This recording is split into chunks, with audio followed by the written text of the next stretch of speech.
something there. Next, Beth's going to talk about a little bit about what they offer on her side of things with the beekeeping, or not just that, but different things. So I'll pass it off to her and keep going.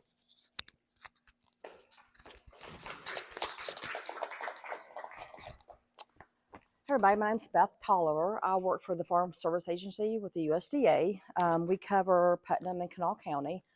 Clint is one of our producers, I think, for the past, 2-3 years probably.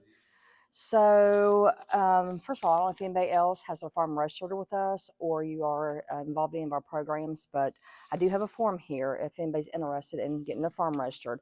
Our definition of a farm could be your yard as big as this room or hundreds of acres. That is our farm definition, is just whatever you're using for agriculture. So we get your farm registered. We have a couple programs that cover bees. One is our NAT program. It's the non-insured crop disaster assistance program. It actually covers your honey. So the sign up starts October 1, which starts our fiscal year and runs through December 31st. So that's based on your that insurance is for your honey. So, and also you'll pay for your hive, how many ever hives you had, and it goes off your hive's number. So you will report your honey production typically in the fall. So we'll put that in our system. So the next year when you harvest your honey, if it's less, you could potentially be eligible for a payment. Another program we have is our ELAP program. It's emergency assistance for, it's for livestock as well, but also for honeybees. So if you have a weather-related loss, and this one doesn't require you to have insurance, if you have a weather-related loss, we'll pay you for bee loss. So it could be roughly a bee loss, a hive loss is around $116. But, we have people who have one hive carried throughout the year. How many do you currently have, Clint? Yeah, so we have 40. I mean, we have one producer who has 200, so it just varies. So don't be scared off if you just have one hive or if you have a small yard. That doesn't matter. We'll take care of you no matter the situation. But one thing we do like for you to be registered with the state with Shanda. So if not, then we may request you give us receipts for your purchase or whatever. Also, swarms are not considered. We can't consider swarms. They are feral. So that's one thing we can't include. But that's, I mean, I really don't have much more to that. I mean, it's pretty simple. The process Clinton can tell you, we usually try to contact our beekeepers around the springtime, around this time, or they can call us, get your bee loss. We'll just keep track of it through the year. And anytime you increase your inventory, we like to know that as well, just because your premiums are based on your highest inventory. So anybody have any questions? Anybody else have their bees registered or be interested in insuring their bees? I know you said you were, right? So, but yeah, so if anybody is interested, or, and also this is not bee related, but we also have other programs for crops. If you're selling crops commercially, livestock, anything, get this form. I have several over there if you want to fill it out and get your farm registered. We helped hundreds of people this past summer with drought relief for grazing loss. So not just bees, we have several programs. So if anybody's interested. So would you also fill out one of those papers if you were like transferring a farm? How does that work? There is a, are you transferring as in? Like if you purchased a farm that was already registered. Okay, so all we, you still do this. This is just something we keep for each producer when they're new. That just has all their information on it. We put it in the system. But if you are getting by a new farm, we have people buy farms that's already registered that we already have on file. We'll just transfer the name. So we use what they call West Virginia Property Viewer. So we'll pull that up and anybody can access that. So we look at that farm, the outline, we draw it in on our system. And what our farms are in our system, we only use them for our purpose. They're not used for the assessor's office or anything like that.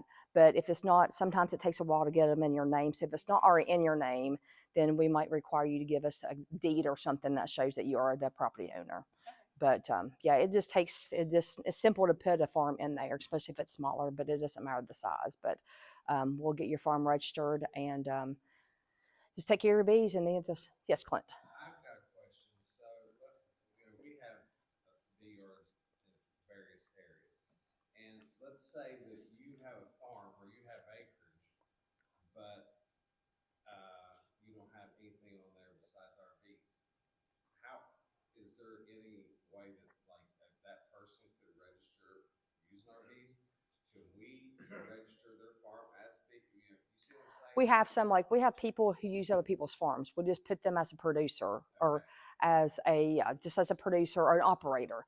So most of the time we know these people personally, so we'll just take your word for it. But a lot of times we might just have a written statement up saying, I allow Clint Baker to utilize my property to have his bees. So as long as we have something on the record in case they want to use that same property for something else. But we have lots of people who utilize other people's farms.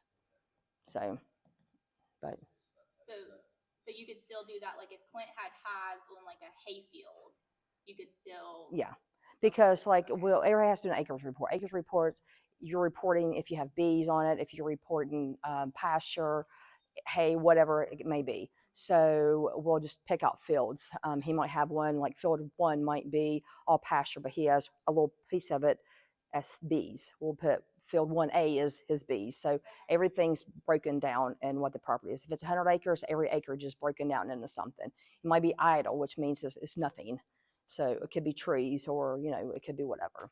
Because we insure fruit people who have fruit trees. We have some berry people, lots of people, lots of produce and things like that. If you're selling commercial, maple syrup?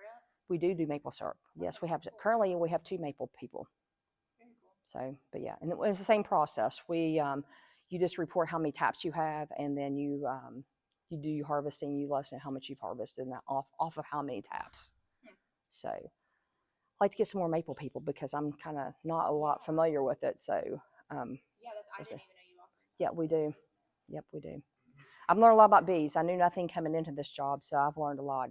It's definitely not what I thought it was. So, talking to people like Clint, we have several. One of our county committee people is Larry Morris. He's on Canal Valley Beekeepers, so I kind of pick his brain a lot when I have questions. Like I'll say, "Hey, can you split this many hives off this many hives?" Because I really don't know. So, but it's good to have people like Clint that I could ask questions like that. So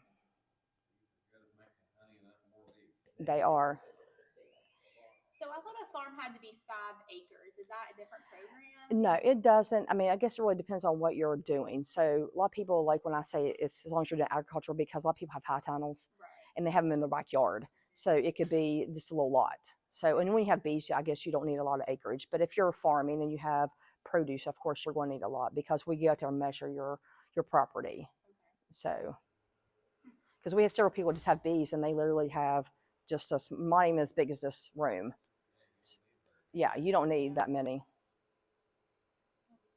Yeah, but yeah, if you have them in more than one area, we need to know like what farms they're at, and then people have multiple farms or multiple tracts to a certain farm.